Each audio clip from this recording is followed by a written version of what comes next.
vamos a hablar de los milagros. Otra área, otro aspecto en la cual la iglesia tristemente está muy confundida. Porque no entiende cómo funciona eso.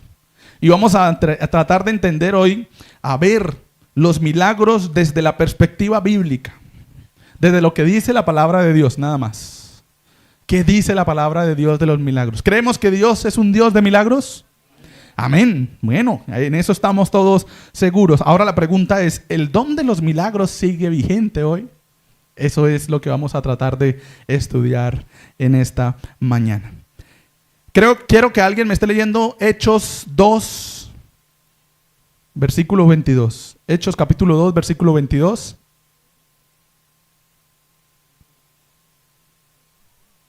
Hechos capítulo 2, versículo 22. Gracias. Varones israelitas, oíd estas palabras. Jesús Nazareno, varón aprobado por Dios, entre vosotros con las maravillas, prodigios y señales que Dios hizo entre vosotros, por medio de él, como vosotros mismos sabéis. Bien, dice que el Señor Jesús entre ellos se manifestó con maravillas, prodigios y señales. Ese es el término, o los términos mejor, que la Biblia usa para referirse a los milagros. Maravillas, prodigios, señales e incluso milagros. Nosotros hicimos el ejercicio mientras alabábamos de mencionar cosas maravillosas que Dios ha hecho en la Biblia. Todos los que mencionamos son milagros. Ahora, algo que me llamó la atención es que el mismo diccionario de la lengua española da la definición bíblica de lo que es un milagro. Y vamos a leerla, dice acá, según el diccionario de la lengua española, un milagro se define como un hecho no explicable por las leyes naturales y que se atribuye a intervención sobrenatural de origen divino. Eso no lo dice la Biblia como tal. La Biblia no hay un versículo que diga en Primera de Andrés tal 3:16 que diga según la Biblia tal. No, esto lo dice el diccionario. Y note que el diccionario en ningún momento dice que sea el Dios que los cristianos o que los protestantes profesan. No lo dice. Pero nosotros sabemos de quién está hablando cuando dice origen divino y sobrenatural, ¿no? Eso no lo entiende el diccionario y quizá no lo quieren hacer porque pues no quieren entrar en problemas o en problemáticas con la gente. Pero nosotros sabemos de dónde proviene esa intervención sobrenatural que dice ese diccionario. Proviene de nuestro Señor, del Dios, del Rey de Reyes y Señor de Señores. Ahora en la Biblia encontramos los milagros definidos como maravillas, prodigios y señales. Y lo leíamos ahorita en Hechos 2:22. Pero hoy vamos a estar tratar de responder 4 preguntitas. No van a ser muy largas y extensas, van a ser bastante concisas porque pues la idea de esto es que podamos hablar claro y entender con facilidad qué dice la Biblia acerca de eso. La primera pregunta que vamos a responder es, ¿cuál es el propósito de los milagros? ¿Cuál es el propósito de los milagros? A veces nosotros creemos que el milagro y que el estar de pronto en esa intervención de Dios es por hacerla nada más. Porque sí, porque algo ya sucedió y listo. Pero note que cada uno de los milagros que ustedes mencionaron cuando estábamos ahorita alabando tenía un propósito. Por algo se hacía. No se hacía por hacerse. No se hacía por hacerse. Sí, incluso hay uno que mencionó nuestra hermana Marta, que era la mujer del flujo. El Señor pudo haber pasado por alto eso y la mujer estaba sana y ya, ¿no? Diríamos un milagro y listo, ya. Es más, ni siquiera se hubiese registrado en la Biblia. Porque si el Señor no pregunta quién me ha tocado, pues el suceso pasa.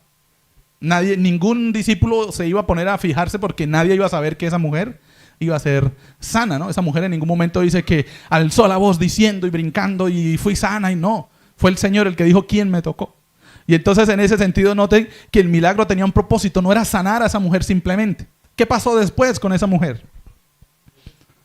Tuvo una conversación con el Señor y tuvo la oportunidad de ser una hija de Dios. Tuvo la oportunidad de ser una hija de Dios y luego también pues dio la oportunidad también de compartir ese mensaje que ella había recibido a las personas que estaban a su alrededor. Entonces note que cada uno de los propósitos que hemos mencionado y así con todos los de la Biblia tenían un propósito. ¿Cuál es el propósito entonces según la Biblia? el propósito de los milagros, en primer lugar, era autentificar al mensajero de Dios. Que al que Dios estaba mandando a través de milagros fuese ratificado ante las personas que era un hijo de Dios y que si no es por Dios, él no podría hacer lo que está haciendo. Esa era la primera característica del propósito. Recordemos, y ahorita lo estaremos viendo a Moisés. Pero antes de llegar a Moisés, quiero que veamos que Jesús mismo, y lo leímos ahorita en Hechos 2:22, fue aprobado por Dios a través del hacer milagros. La gente identificaba a Jesús como Dios porque Él hacía milagros. Y muchos creyeron en Jesús como Dios porque Él hacía milagros. Y Hechos 2:22 nos dice: varones israelitas, oíd estas palabras. Jesús Nazareno, varón aprobado por Dios entre vosotros, con las maravillas, prodigios y señales que Dios hizo entre vosotros por medio de Él, como vosotros mismos sabéis. Note que en Hechos 2:22 estamos aquí relatando que el mismo Señor Jesucristo fue aprobado por los milagros que hizo. El mismo Señor Jesucristo fue aprobado por las maravillas que hizo delante de la gente. Y era necesario que pasaran esas maravillas. Porque si solamente hubiese anunciado el Evangelio, hubiese pasado como un Juan el Bautista. Anunció el Evangelio. ¿Qué maravillas hizo Juan el Bautista? No hizo ninguna. Anunció el Evangelio.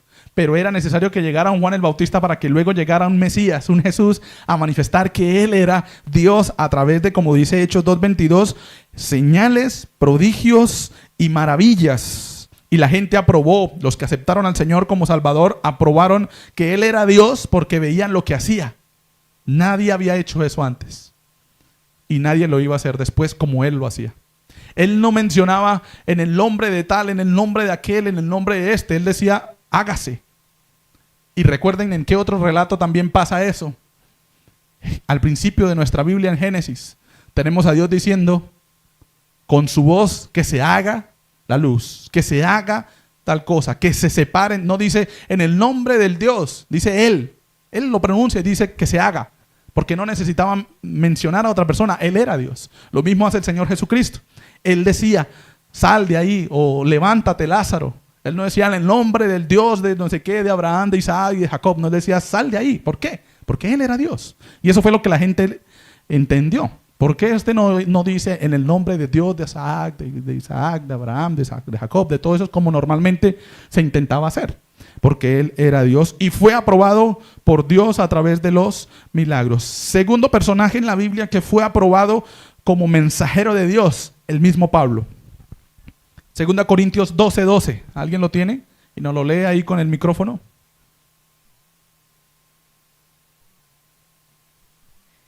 Segunda Corintios 12:12. Con todo, las señales de apóstol han sido hechas entre vosotros en toda paciencia, por señales, prodigios y milagros.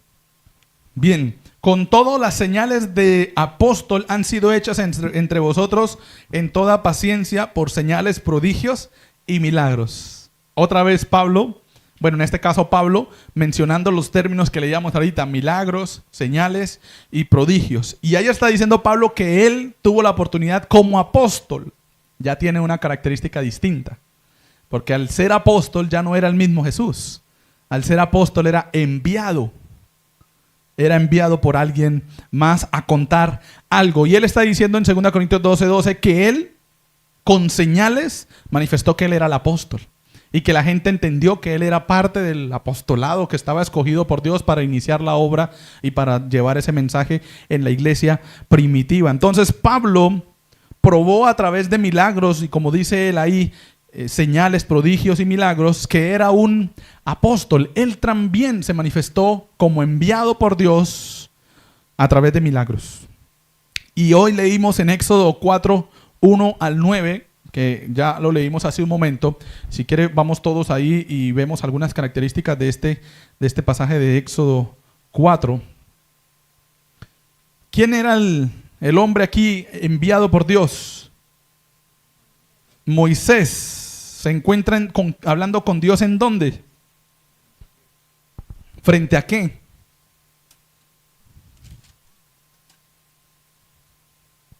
¿No recuerdan en dónde estaba él? La zarza que ardía y no se quemaba.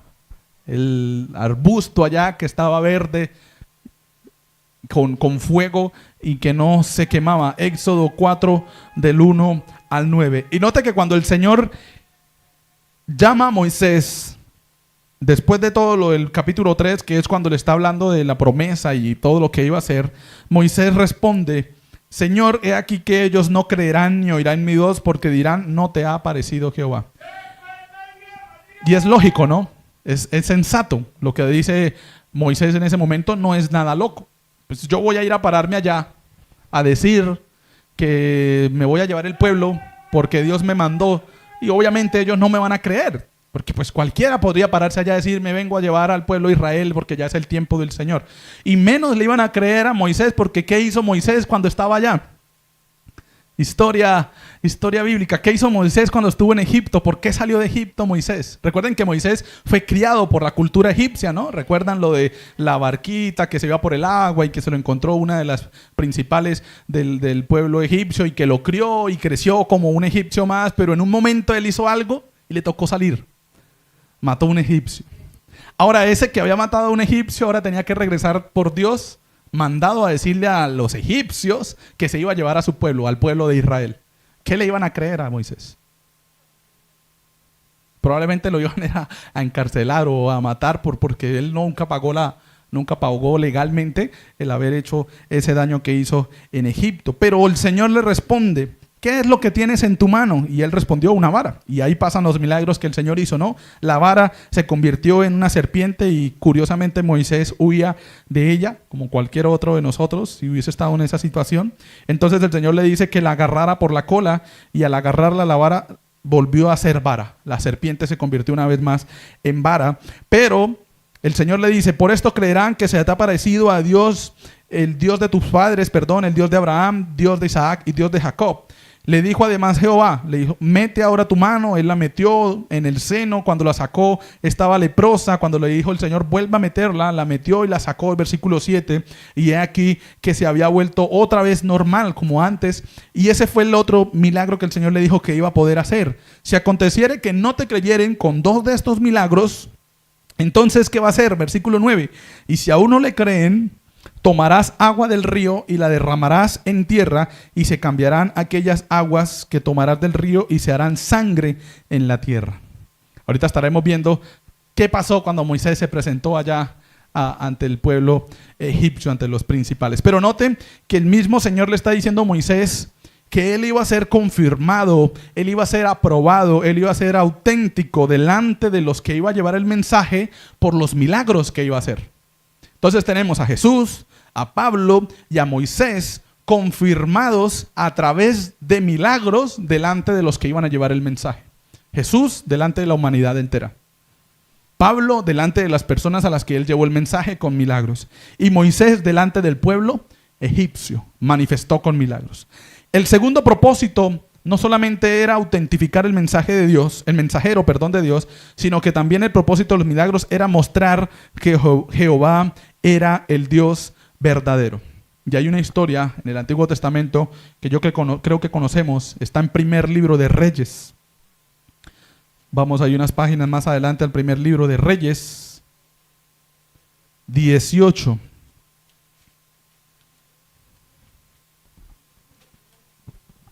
Es muy largo, ese no lo vamos a poder leer todos. Primer libro de Reyes 18, pero vamos a tratar de ver algunas características. ¿De quién estamos hablando acá? Elías. Sí, 18 también aparece acá, pero el mensajero en este momento es Elías. Y a través de milagros, el Señor iba a mostrar que Él era el Dios verdadero. ¿Recuerdan la historia de Elías y los profetas de Baal en el 20 al 40? ¿Qué pasó? ¿Cuál fue el suceso? ¿Qué hizo Elías, guiado por el Señor, obviamente, para retar al pueblo y también retar a los profetas de Baal? No lo hizo Elías, eso, ¿no? Eso lo hizo el Señor, pero sí, por ahí va. Entonces, Él les dice, le dice él que los reunió, le dijo a Acab, convoque a todos los hijos de Israel y a los profetas, a los de Baal, y luego cuando estemos allá, dice el versículo 22, solo yo he quedado profeta de Jehová, más de los profetas de Baal hay 450 hombres. En ese momento el único profeta que quedaba de Dios era Elías. Profetas de Baal quedaban 450. Entonces ahí tenemos a Elías contra versus 450 profetas de Baal. Y le dicen, cada uno va a agarrar un buey, versículo 23, y córtenlo en pedazos y pónganlo sobre la leña, pero no pongan fuego debajo, y yo voy a preparar el otro, lo pondré sobre la leña y ningún fuego pondré. Invocad ustedes, es decir, los 450 profetas de Baal, a vuestros dioses, o sea que no era uno solo, eran muchos, y luego yo invocaré el nombre de Jehová, y el Dios que respondiere, y note que ahí ya lo puso en mayúscula, dando a entender que ya sabía quién era el que iba a responder, el Dios que respondiere por medio de fuego, ese sea Dios. Y todo el pueblo respondió diciendo, bien dicho, o sea, dijo amén el pueblo. Entonces, ¿cuál fue el reto? Le dijo Elías a los 450 profetas de Baal, bueno, reunámonos, hagamos 2 altares.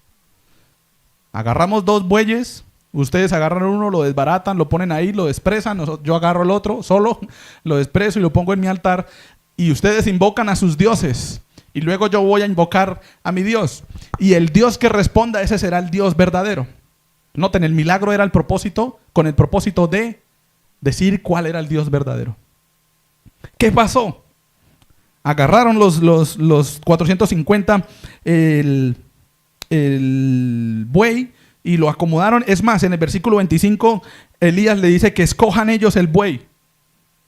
Más irónico, ¿no? Elías diciéndole, agarren ustedes, escojan el que ustedes crean que es la seguridad que tenía Elías de saber que el Señor lo estaba respaldando y que Dios, al Dios que él adoraba, era el verdadero. Dice el versículo 28, 27, a mediodía que Elías se burlaba de ellos, diciendo, griten en alta voz porque Dios es quizá están meditando o tienen algún trabajo o va en camino, tal vez duerme o hay que despertarle. Oiga, más irónico todavía. Elías, tremendo es Elías, ¿no? Tremendo es Elías diciéndole a los 450, ¿qué pasó con su Dios? Se quedó dormido. Eso, está ocupado de pronto en otro pueblo. Y dice el versículo 28, y ellos clamaban a grandes voces y se sajaban con cuchillos, se hacían cortaduras y con lancetas conforme a su costumbre hasta chorrear la sangre por ellos. Pasó el mediodía, mucho tiempo haciéndolo y no recibían respuesta de Dios. Versículo 30, entonces dijo Elías a todo el pueblo, acercaos a mí. Y todo el pueblo se le acercó y él arregló el altar de Jehová que estaba arruinado. Y tomando Elías 12 piedras, conforme al número de las tribus de los hijos de Jacob, como dada por palabra de Dios, diciendo, Israel será tu nombre, edificó con las piedras un altar en el nombre de Jehová. Después hizo una zanja alrededor del altar en que cupieran 2 medidas de grano. Preparó luego la leña, cortó el buey en pedazos y lo puso sobre la leña. Y no solamente eso, sino que hizo después. Dijo, llenad 4 cántaros de agua y derramadla sobre el holocausto y sobre la leña. Hacedlo otra vez, y otra vez lo hicieron. Dijo aún, hacedlo la tercera vez, y lo hicieron la tercera vez. De manera que el agua corría alrededor del altar, y también se había llenado de agua la zanja. Cuando llegó la hora de ofrecer el holocausto, se acercó el profeta Elías y dijo, Jehová, Dios de Abraham, de Isaac y de Israel, sea hoy manifiesto que tú eres Dios en Israel, y que yo soy tu siervo. Guarden ese versículo. Y que por mandato tuyo he hecho todas estas cosas. Versículo 37. Respóndeme, Jehová, respóndeme, para que conozca este pueblo que tú, oh Jehová, eres el Dios y que tú vuelves a ti el corazón de ellos. Entonces cayó fuego de Jehová y consumió el holocausto, la leña, las piedras y el polvo, y aún lamió el agua que estaba en la zanja. ¿Quién ganó? Dios. Muy bien, esa era la respuesta que esperaba. No Elías, no, ganó Dios. Porque note que el versículo 36 y 37 manifiesta cuál era el propósito de ese milagro. Que tú eres Dios en Israel, y luego dice, y que yo soy tu siervo. Hoy en la actualidad pasa todo lo contrario. con el don de milagros o con los milagros. Se quiere exaltar al que hace el milagro en ese momento, al hombre que está haciendo ese milagro, ¿no? Y erróneamente por eso a veces hacen que noche de milagros, que noche de intercesión y de milagros, de sanidades y de todo aquello. Y casi siempre ponen una foto del que supuestamente es el que va a hacer los milagros. ¿Qué hizo Elías? Él reconocía que ¿quién era el principal? Dios, ¿no? ¿Y él qué era? Un siervo. Y lo dice, y yo soy tu siervo. El propósito de los milagros era mostrar que Jehová era el Dios verdadero. Y era necesario ese tipo de milagros para que la gente creyera. Entonces, dos propósitos tenemos. Ratificar al mensajero de Dios y que Jehová, mostrar a Jehová como el Dios verdadero. ¿Los milagros son un don vigente? Es la pregunta principal de hoy. Segundo postulado, ¿los milagros son un don vigente? No les pregunto si los milagros son un don de Dios, porque entendemos que sí, es un don de Dios el hacer milagros, y lo manifiesta 1 Corintios 12, y vamos a ir a 1 Corintios 12, y la respuesta para responder de que si los milagros son un don vigente, o bueno, la respuesta para esta pregunta es: primero tenemos que entender que sí es un don de Dios, eso lo tenemos claro, el hacer milagros es un don de Dios. Pero en cuanto a su vigencia actual debemos entender tres cosas, y de ahí vamos a poder sacar la respuesta y la conclusión. Póngalas ahí las tres de una vez, Mateo, para que los hermanos que están tomando apuntes pues lo puedan hacer. 1 Corintios 12 dice en el versículo 7 una característica, y es que esos dones eran dados para la ayuda mutua en la iglesia. ¿Qué dice el versículo 7 de 1 Corintios 12? Ahora sí con el micrófono. ¿Quién lo va a leer?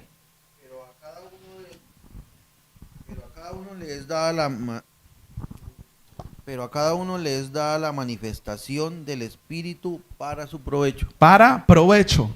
Note, a cada uno les da la manifestación del Espíritu para provecho. ¿Cuál era el propósito en ese momento del don de sanidad o de milagros? Para provecho, para edificación, para ayuda de la iglesia en ese momento que estaba naciendo. Entonces, eran dones dados para la ayuda mutua de la iglesia. Pero también, versículo 11 dice que son dones repartidos o eran dones repartidos únicamente por el Espíritu Santo. Versículo 11 de 1 Corintios 12.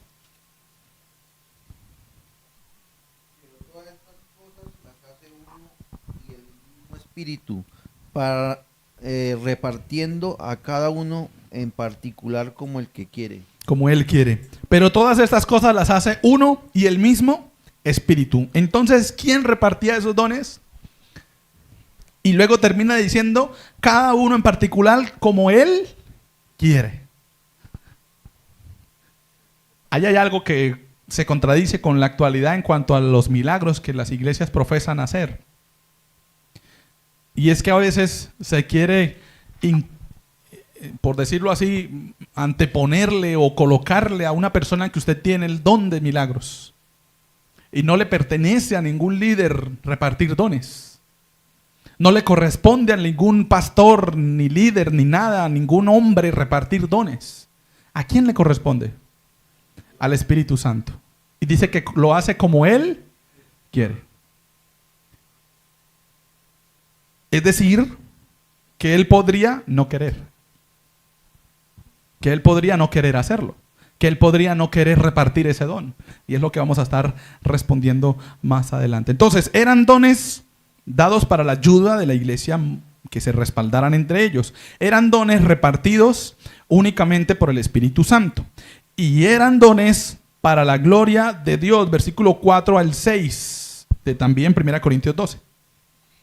Ahora bien, hay diversidad de dones, pero el Espíritu es el mismo.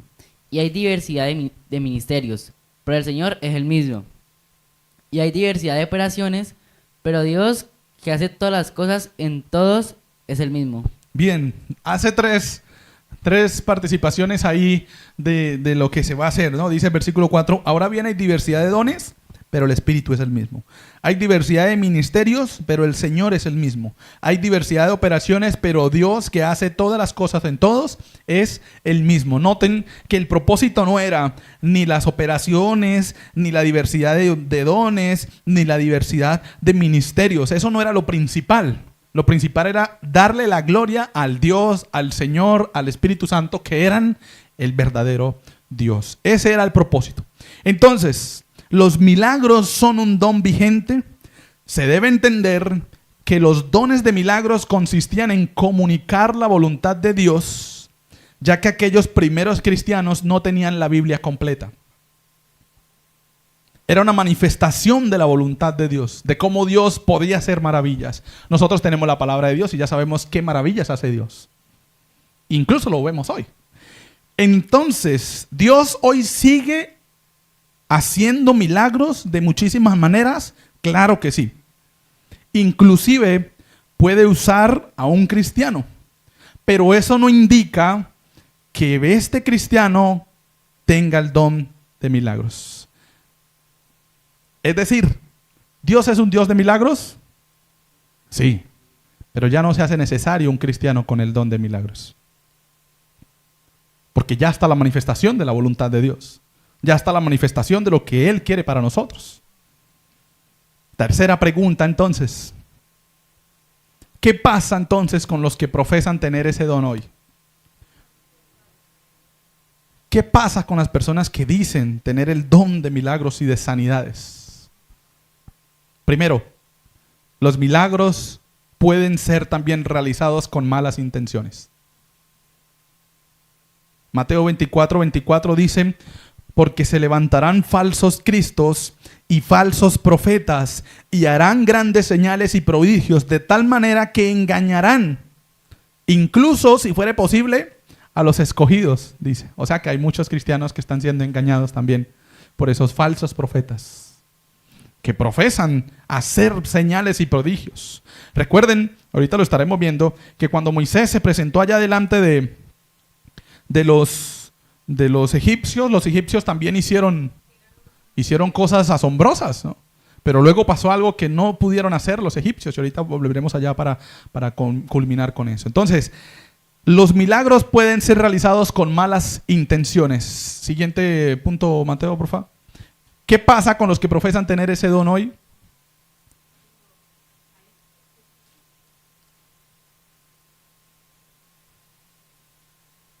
Vamos a esperar al DJ, a ver si nos pone el siguiente. Gracias. Siguiente. Y siguiente. Bien. Son hechos con la intención de engañar. Dice que se levantarán falsos profetas y harán grandes señales y engañarán. Y 2 Timoteo 2:9 nos dice: inicuo cuyo advenimiento es por obra de Satanás, con gran poder y señales y prodigios mentirosos, hablando de ese hombre que iba a presentarse delante de mucha gente a manifestar que él era el verdadero Dios y él era el verdadero Cristo, y que nosotros conocemos luego también como el anticristo, y que ese hombre iba a ser enviado por Satanás con poder y señales y prodigios. Es decir, que Satanás también puede hacer cosas raras, cosas asombrosas. O sea que Satanás también puede engañar. Son preparados por Satanás para sus perversos propósitos. ¿Los milagros también pueden ser realizados con malas intenciones? Sí. Y ahí el Mateo 24:24 nos deja claro que incluso esas personas, falsos profetas, tratarán de engañar, si es posible, a los escogidos, dice Mateo 24:24. Entonces ahí están los cristianos que hoy están confundidos en esas iglesias o en esas reuniones o en esas comunidades en donde están yendo por un milagro.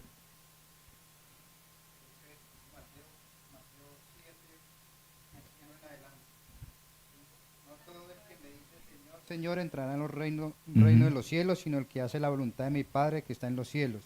Muchos me dirán en aquel día: Señor, Señor, ¿no profetizamos en tu nombre, y en tu nombre echamos fuera demonios, y en tu nombre hicimos muchos milagros? Entonces les declararé: nunca os conocí, apartaos de mí, hacedores de maldad. Bien, entonces pueden ser usados por Satanás para engañar a las personas, incluso para engañar a los escogidos, dice Mateo 24:24. Y bueno, ahí Mateo 7 que nos leía Milton también nos habla de que el Señor cuando se presenten delante les va a decir: nunca los conocí, no sé quiénes son ustedes. Y también los falsos milagros van en contra de la voluntad de Dios. Éxodo 7:22 dice: y los hechiceros de Egipto hicieron lo mismo que Moisés hizo con sus encantamientos. Note, ahí ya no dice prodigios, señales, ni milagros, ni nada. Y el corazón de Faraón se endureció y no los escuchó como Jehová lo había dicho. Se presentó Moisés delante de los egipcios y hizo el milagro que Dios le había mandado hacer. Y los egipcios hicieron lo mismo. Los hechiceros de Faraón realizaron ese milagro con magia, imitando los milagros de Dios. Pero luego pasó algo. Y en Éxodo 8:18, quiero que leamos Éxodo 8:18 si lo tenemos por ahí.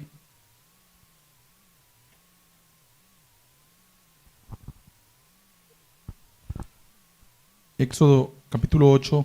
Los hechiceros hicieron así también para sacar piojos con sus encantamientos, pero no pudieron. Y hubo piojos tanto en los hombres como en las bestias. Estamos hablando de las plagas, que las mencionamos por ahí cuando hablábamos de los milagros. Este hombre Moisés, guiado por el Señor, hizo la manifestación de los piojos, una de las plagas. Y los hechiceros intentaron hacer lo mismo. En todas las plagas ellos estaban ahí haciéndolo, a ver cómo hacemos, qué le echamos, a ver qué le echamos acá para que se haga así, o si le echamos un conjuro, qué sé yo. Algo de eso tenía que ser para que sea algo similar. Cuando llegó el de los piojos, dice el versículo 18 que ellos no pudieron hacer eso. ¿Por qué si pudo Moisés? Porque ¿por quién era enviado Moisés? El Dios que había creado los piojos. El dueño de los piojos. El Dios de los piojos. Mandó a Moisés y hicieron ese milagro porque Dios era el dueño de esas criaturas. ¿Por qué no pudieron ellos? Porque ellos no podían crear desde cero, como lo hizo el Señor. Entonces los hechiceros, en el versículo 19 dice que le dijeron a Faraón: dedo de Dios es este. Note esa expresión tan maravillosa. ¿Quiénes están reconociendo a Dios como el Dios verdadero? Los hechiceros, los que engañan. En ese pasaje está diciendo que ellos reconocieron que era el dedo de Dios. Es decir, ellos dijeron: aquí ya no hay nada que hacer. Delante del faraón, ¿qué podía pasar con estos hechiceros al decir esto? ¿Quién quedaba mal? No quedaban mal los hechiceros. Quedaba mal el Dios de ellos, quedaba mal el faraón, que era como un Dios para ellos. Y por reacción, el faraón podía matarlos. Pero no les dio temor eso, ¿no? Porque reconocieron que eso que estaba pasando y que Moisés hacía, mire, no dicen Moisés es un Dios, que era lo cultural para ellos. Para ellos alguien que hacía maravillas o algo así era automáticamente un Dios. Y por eso tenían tantos dioses. Porque todo el que aparentemente hacía algo maravilloso era un Dios. Pero no dicen: oiga, Moisés es como un Dios, empecemos a adorar a Moisés. Dice: dedo de Dios es este. Los hechiceros de Faraón se vieron limitados frente al poder de Dios, al verdadero poder. Y ahí es donde vemos que los milagros hechos por los falsos profetas o las falsas personas que profesan hoy en día van en contra de la voluntad de Dios. Llegará un momento en el que serán limitados. Vi por allá alguna vez un video de un profeta, apóstol, como lo llaman, entre comillas, que supuestamente hacía adelgazar a una mujer. No sé si lo vieron en alguna ocasión. Adelgazar. Y oraba por ella. Y bueno, llama a alguien una mujer para que toque su estómago, porque pues él no quería tocar. Y desde el principio se ve que el pantalón le quedaba grande. Y cuando termina de orar, le dice a la mujer que cómo se siente. Y ella pues obviamente, conmovida por la música, por el estar enfrente, pues también la responsabilidad de estar ahí y de no hacer quedar mal al apóstol, profeta que estaba sanando, pues dice que sí, que le quedaba muy grande el pantalón. Pero en el video se ve que el pantalón ya le quedaba así desde antes que llegara. Entonces note que siempre hay una manera en cómo engañar. Pero ya hay un momento en el cual esos engañadores tendrán que decir: dedo de Dios es este. Cuando el Señor se manifieste, le diga: no los conozco, como dijo como leía Milton. Cuando el Señor se presente ellos delante del Señor y el Señor les diga, no sé quiénes son ustedes. Y tendrán su castigo por engañar a las personas. Y cuarta pregunta, ¿cómo reconocer entonces los falsos milagros? La Biblia no da instrucciones específicas sobre cómo identificar un falso milagro, pero sí se puede conocer cómo identificar a un falso profeta o a un falso maestro, por dos aspectos. Mateo 7:16, ¿qué nos dice Mateo 7:16? Pasaje cortico.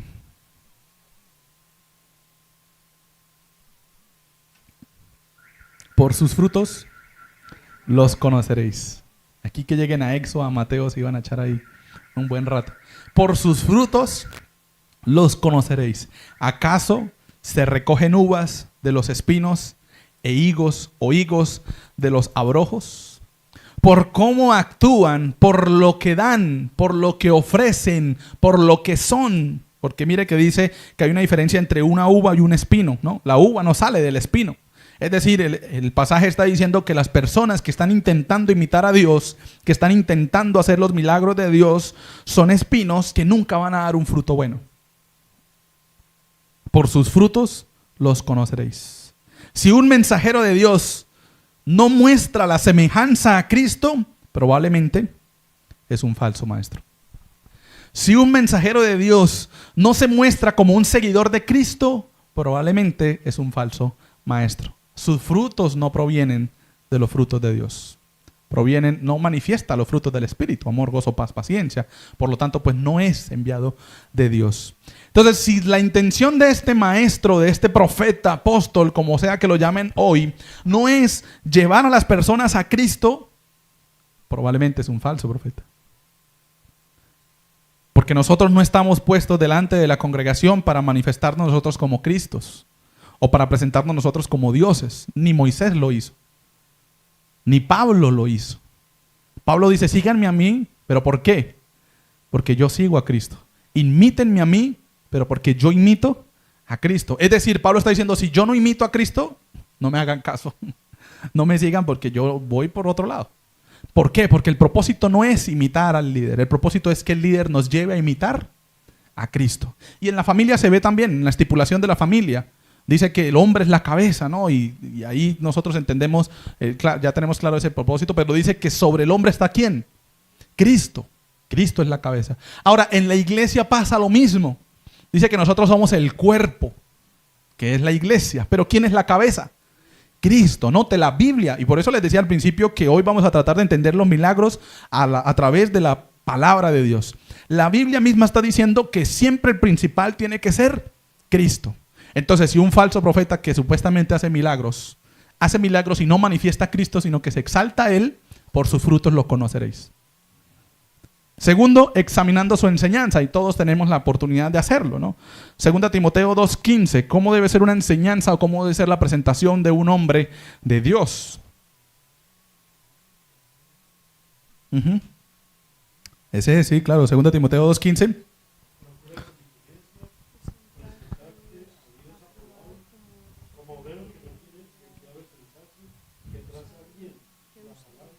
Bien, que usa bien la palabra de verdad.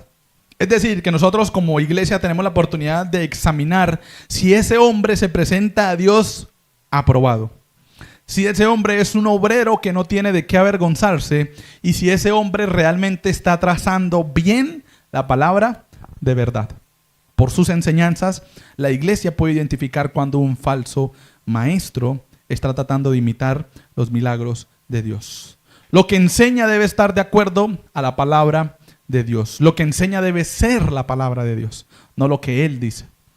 Y algo curioso, y si usted quiere puede buscar videos de esos momentos de sanidad, de milagros y aquello. Curiosamente, muchos de ellos no tienen ni siquiera la Biblia en sus manos. Hablan y hablan bonito y convencen a la gente, ¿no? Los llevan a ese punto en el que los doblegan y los hacen sentir tristes, ¿no? Por cómo hablan. Son muy buenos hablando, son muy buenos entrenadores. Pero ¿y la palabra de Dios dónde está ahí? Por sus frutos y por cómo enseñan podemos examinar si un falso milagro o un falso profeta está realizando falsos milagros. Conclusiones para hoy. Tenemos ahí algunas conclusiones para el día de hoy. En pantalla las vamos a tener en 3, 2, S. Primera conclusión.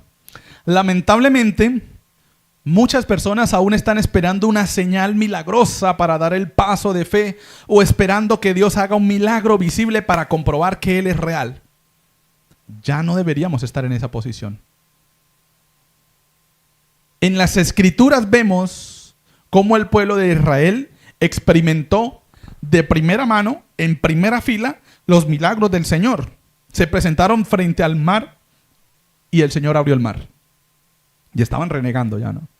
Después, a 3 días, tuvieron sed y el Señor les dio agua. Convirtió agua amarga en agua potable. Y estaban renegando ya y murmurando. Y dice que aunque ellos veían de primera fila los milagros del Señor, aún así dudaban de si el Señor sería capaz de llevarlos a la tierra prometida. Y por eso el Señor los hizo pasar por 40 años en el desierto. Porque era necesario que esa generación pecadora no entrara en la tierra prometida. Nosotros ya no debemos estar como el pueblo de Israel, esperando que el Señor haga un milagro para poder creerle. Porque usted le cree por la obra salvífica de Él en la cruz. Nadie más hace eso. Cualquiera se podía montar allá. Habían 2 personas al lado de Jesús y ninguna de ellas podía salvarse, ni siquiera ellos mismos. ¿Jesús se podía salvar a Él mismo? Claro, pero no lo hizo por amor, porque Él quería salvar a la humanidad. Diariamente, Dios cura milagrosamente a algunas o muchas personas. En este momento el Señor puede estar sanando a muchas personas. Pero Dios aún incluso realiza esos asombrosos milagros, señales y maravillas, y algunas veces realiza esos milagros a través de un cristiano. Claro que sí. Sin embargo, como ya señalamos, no necesariamente son dones del milagro o de milagros del Espíritu Santo.